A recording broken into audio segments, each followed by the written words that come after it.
Coach? Yeah, I think first, obviously, we announced today about Marta Suarez, and we're here to support Marta, and understand personal reasons. For personal reasons, she'll be home. We'll continue to support her best we can. As from a team standpoint, obviously that's another player that can play multiple positions, that gives you a spark that we'll be without. But obviously, sometimes you just, you need to support them in different ways other than basketball. All right, we'll take our first question from Maria. Coach, a follow-up on Marta. The Virginia Tech game, of course, was televised, and ESPN mentioned that her mother was watching from the hospital being treated for breast cancer. Does that have anything to do with why Marta went home? Are there other reasons? And then as far as the team, a two-part to that question. It's been a tough year. I mean, with Tamari Key and now Marta needs to return home. Just how is the team holding up through this season?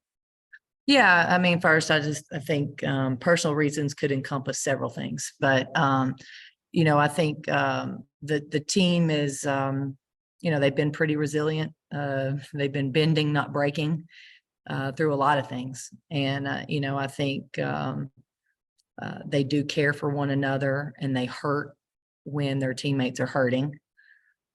So again, it's just another piece of adversity that this group's going to have to work through. Howard. Hi, Coach. Thanks for taking the time. Sort of a two-parter out of that. With Marta out, I'm wondering who you see as people who need to step up, and then just specifically as it relates to Justine, who seems like somebody who, has some of the skills that Marta brings, what you've seen out of her so far, and whether you think we could see an increased role for her. Yeah, well, I think because Marta plays multiple positions, it affects multiple players, Justine being one of those. As she's continuing to grow, and obviously she's been a really good threat for us on the offensive end. She's bringing good size in on the defensive end, so I'm really excited about where she's at and kind of how she has progressed. So I think Justine will see some of those minutes.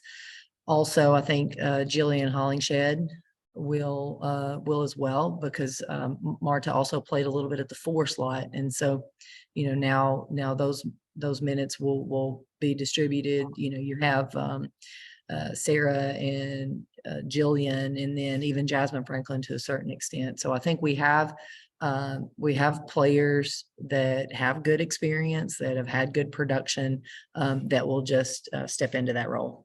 Thank you. Cora.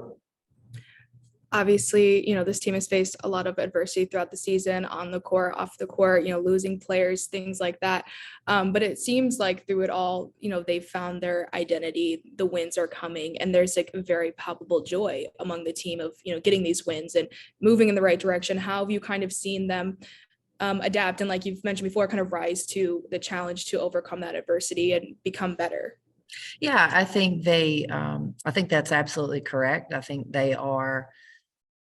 I think what we've seen is some buy-in from the team with how we want to play with our system, and they've seen the correlation on the court.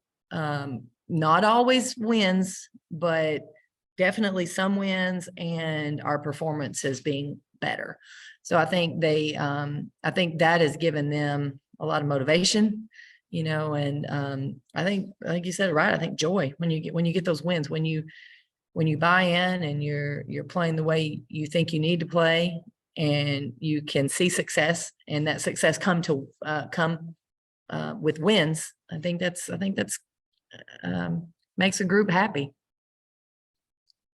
Maria. Coach, kind of a two-part question again. One, the challenges facing Tennessee tomorrow against Mississippi State, and then the parity of the SEC is already showing up. Of course, Ole Miss goes into Starkville and comes out with the win Sunday. Just how are you getting your team ready for this matchup, in particular since it's Rakia Jackson's old team? Yeah, I think we're trying to stay consistent with our preparation and not treat this team any different than we treated Alabama or Florida, so that our players feel confident in our preparation and how we approach each game. You know, the challenge that we will have is, you know, this team is multifaceted in a lot of areas. They can, on their offensive end, they got a post player that can score. They've got players that can drive. They got players that can shoot. So they give you, you're going to have to guard a lot of different things to be able to slow them down. On their defensive end as well, they've shown multiple defenses, whether that's throughout the game or through it for different games. So being prepared for everything that we could possibly see is also a challenge. And they're athletic, they're aggressive, and you know, they're going to play hard. In terms of it being Rakia's old school, I think, you know, you have to acknowledge the emotion, and you have to be able to handle that as a team. And again, everyone on our roster has to focus on the present and what we need to be doing each and every possession. And I think when you start doing that, you take some of that emotion out of it. Cora. That Mississippi Ole Miss game was very, very intense. You know, it was very gritty. It was very physical, and you know, that wasn't an easy win for Ole Miss. I guess, is this kind of a, I mean, I know Florida played a really high pressure, but how good is it, I guess, for them to kind of walk into this feeling confident, but also knowing that like you're gonna have to fight for this and it's gonna be gritty? Yeah, you know, that's the message that we have continued to try to send our team. This is the SEC, and it's tough each and every night. And you have to be consistent, and consistent where we love the consistency with our shooting percentage. The consistency comes with the other things. Consistency comes with your defense and your rebounding and your ability to handle physicality. There's no doubt this is a tough team and a gritty team that's coming in here on Thursday. There's no doubt.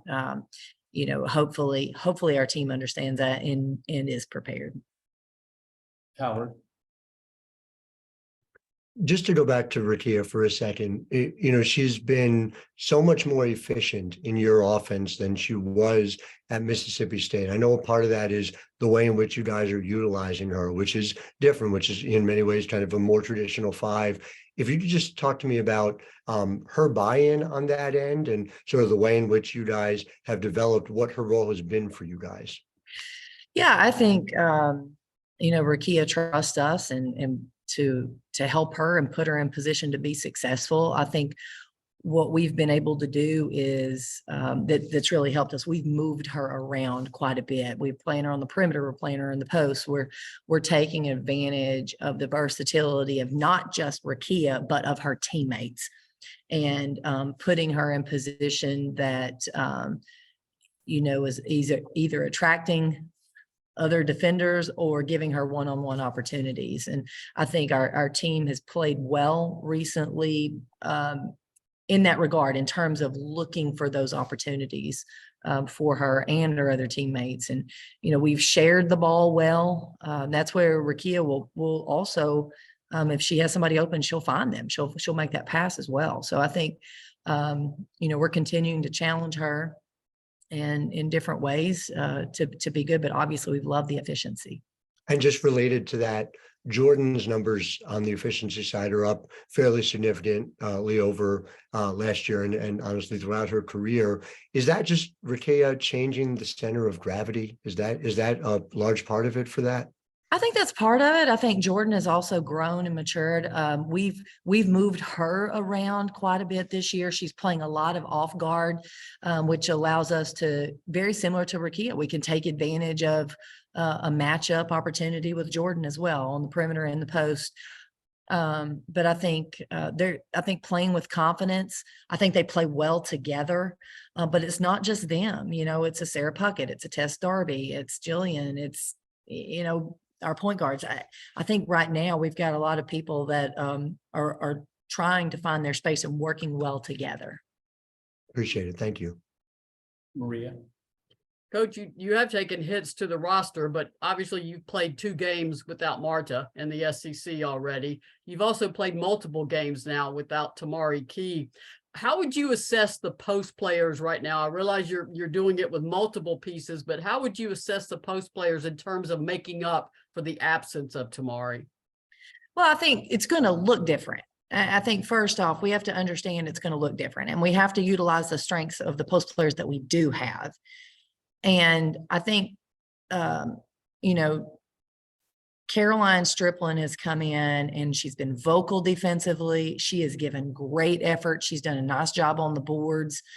She's been a presence, being able to score a little bit inside and out. So I think she's been very solid for us, and I love her consistency.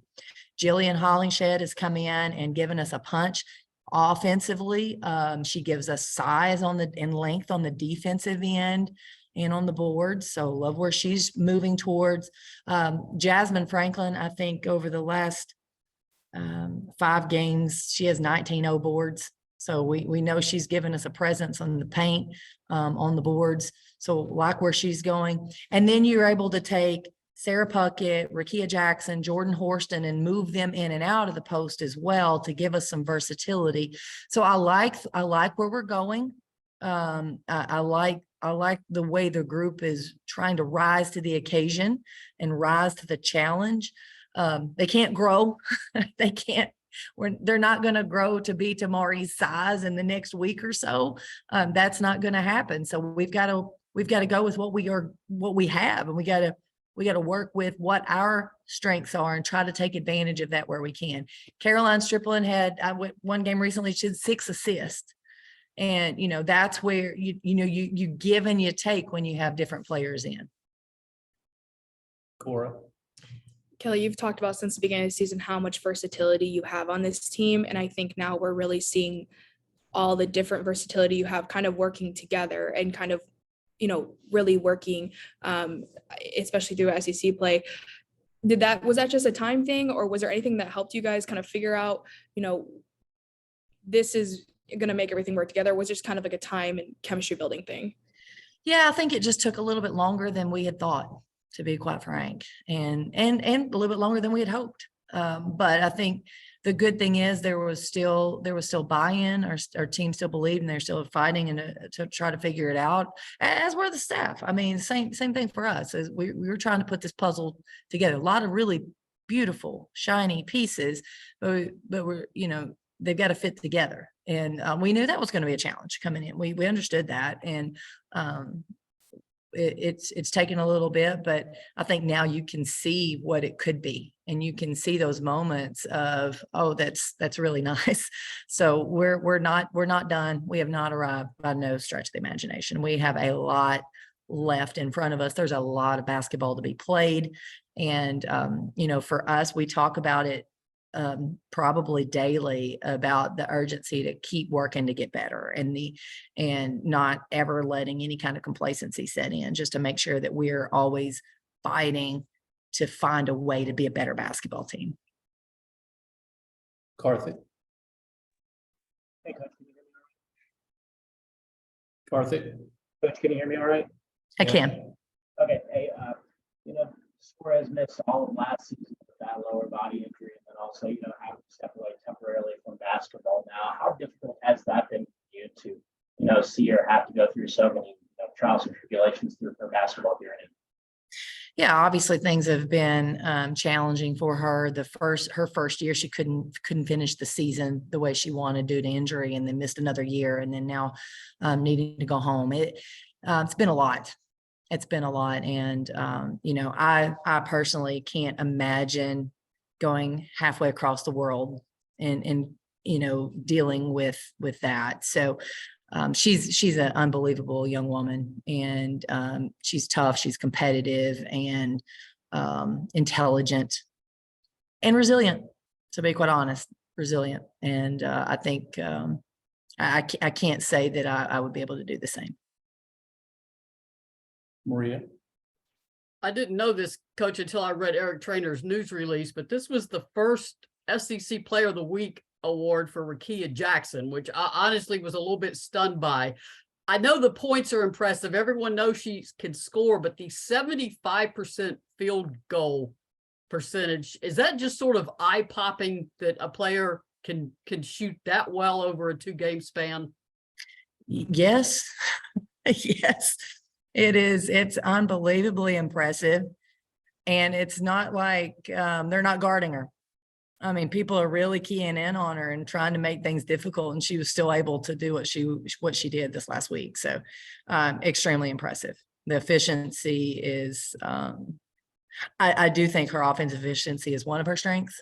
Not saying it's always going to look the same statistically. We may not always get 75%, but you know, she doesn't overcomplicate things a lot of times. You know, she gets around the basket and she does a good job finishing. Karthik, I see your hand up. Sorry, that's lower. Okay, we'll go next to Maria. Coach, a non-basketball game, but still basketball question. Obviously, Abby Conklin and Laurie Milligan are going to be at the game tonight. I think they're going to be up on section 129 with the Lady Vol Booster Club ahead of Friday's big event at the Women's Basketball Hall of Fame. How nice will it be to see some of your old teammates and then the event at the Hall of Fame? Just how much are you looking forward to that?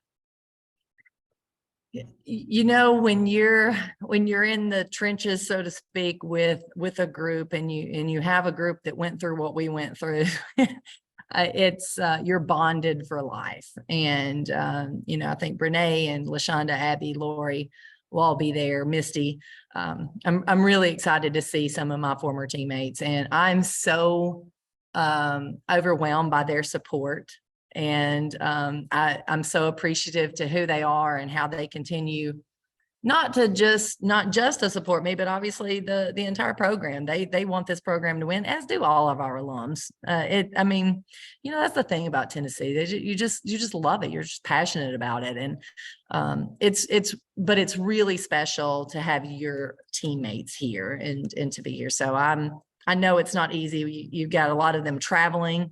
A couple of them traveling across the country to be here. So that does not go overlooked by me, my staff, our program, but I'm thrilled to be involved and to see them on Thursday and Friday. Quick follow-up. You said Misty Green, Brene Laxton. Who else was going to be here? Abby, Lori, Misty, LaShonda.